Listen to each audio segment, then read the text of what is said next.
Good day! We are social work students, and today we share a reality that many Filipinos see every day, but often fail to truly understand. Our advocacy focuses on homelessness as social conditions where individuals or families live without stable, safe, and adequate housing.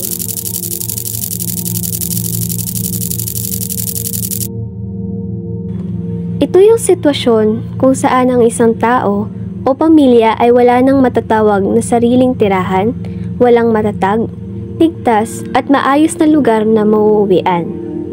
Hindi ito dahil tamad sila, hindi rin ito dahil pinili nila maging palaboy. Homelessness ay produkto ng kahirapan, kakulangan sa oportunidad at pagkukulang ng sistema. Sa video na ito, sana mas maintindihan natin ang tunay na kwento nila. Sa Pilipinas, libo-libong pamilya ang walang permanenteng tirahan. May mga natutulog sa kariton, sa kalsada, sa gilid ng simbahan o minsan sa mga evacuation center na tumagal na parang sila na ang nakatira doon. Sino ba ang madalas na apektuhan? Sila ang mga pamilyang nagsisiksikan sa lansangan, mga batang palaboy, mga nakakatandang walang kasama sa buhay, mga kababaihan at LGBTQ+ na mas lantad sa pang-aabuso, mga taong may kapansanan at mga pamilyang biktima ng sunog, baha o bagyo. Madali silang mapintasan, madalas marinig natin, ay tamad kasi yan, ayaw magtrabaho, mga pabigat sa lipunan. Pero hindi ito totoo. Nasa ilalim sila ng cycle na pinapatibay ng kahirapan, kawalan ng trabaho at kakulangan sa akses sa mga murang pabahay. May gender lens din ito. Ang kababaihan at LGBTQ+ na nasa kalsada ay mas mataas ang risk ng harassment at exploitation. Takot sila sa gabi, takot sila sa tao, takot sila sa lugar na mismong tinutulugan nila. Hindi simpleng dahilan lang ang nagdudulot ng homelessness. Madalas, pinaghalong problema ito na unti-unting nagtatabak sa buhay ng isang tao. Sa pamilya pa lang, may mga kwentong puno ng alitan, pang-aabuso o hiwalayan.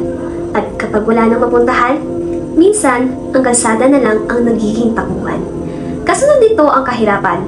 Kapag hindi sapat ang kita, kapag hindi na kaya ang renta, o kahit ang basic needs, mas nauna ang survival kaysa sa usaping tirahan. May influensya rin ang kapaligiran, lalo na sa mga kabataan. Kung ang mga kaibigan nila ay sanay sa buhay kalsada o gala sa labas, madali silang sumasabay o naiimpluwensyahan. Mayroon ding trauma. Mga biglaang pangyayari tulad ng sunog, bagyo, sakit o pagkawala ng trabaho. Sa isang iglap, parang gumuho ang lahat. Pero isa sa pinakamalaking dalahilan ay ang kakulangan ng oportunidad. Kapag mababa ang sahod, walang akses sa tulong, o sobrang hirap makahanap ng trabaho, ang pag-angat sa buhay ay halos imposibleng abutin.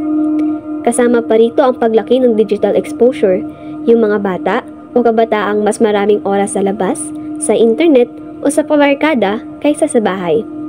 Mas nagiging bukas sa mga sitwasyong delikado. Kaya kapag lahat ng ito sabay-sabay na nangyari, hindi nakakapagtaka kung bakit may mga nauuwi sa kalye. Hindi dahil pinili nila yon, kundi dahil wala na talagang ibang mapuntahan.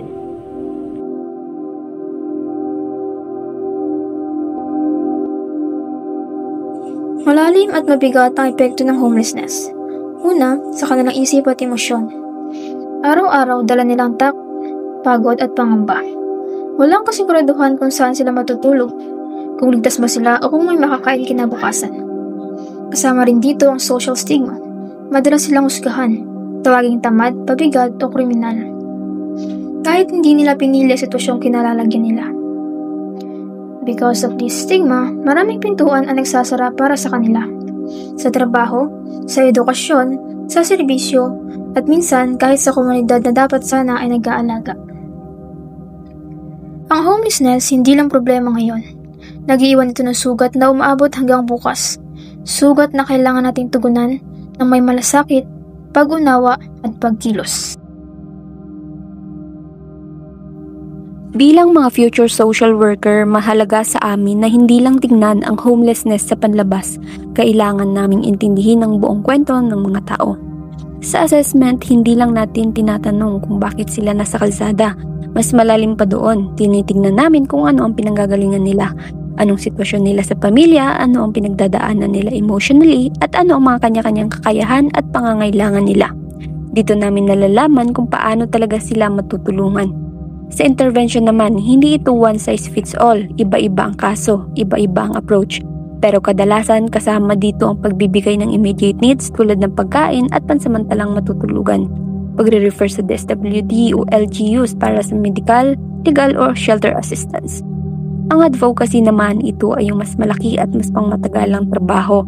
Dito kami nakikibahagi sa pag-push ng policies, programs at campaigns na naglalayong bawasan ang stigma, gawing mas accessible ang pabahay at tiyaking may proteksyon ng pinakananganganib na sektor, kasama ditong pag-educate sa komunidad at pag-organize ng outreach at pakikipag-ugnayan sa iba't ibang ahensya.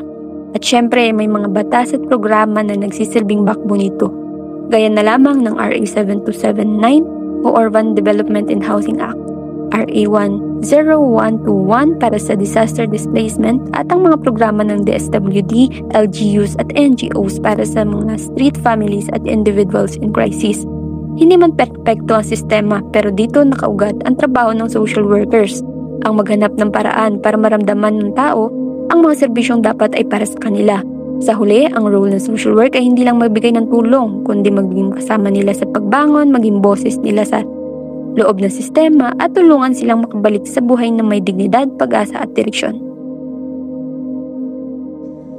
Ang homelessness ay hindi lang kwento ng ilang tao. Isang realidad ito na kailangang makita, maintindihan at pagtuunan ng pansin ng bawat isa sa atin. Pero hindi rito nagtatapos ang kwento. May magagawa tayo.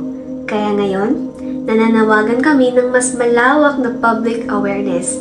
Mas dapat nating malaman ang tunay na ugat ng problema at hindi lang basta tinitingnan ang nakikita sa kalsada. Kailangan din natin ng community involvement, kahit simple paglahok sa outreach, pag-donate ng gamit o pakikinig sa kwento nila ay malaking bagay na. At higit sa lahat, oras na para putulin ang stigma. Hindi sila tamad, hindi sila pabigat. Sila ay mga taong napilitan lang magbuhay sa sitwasyong wala silang kontrol.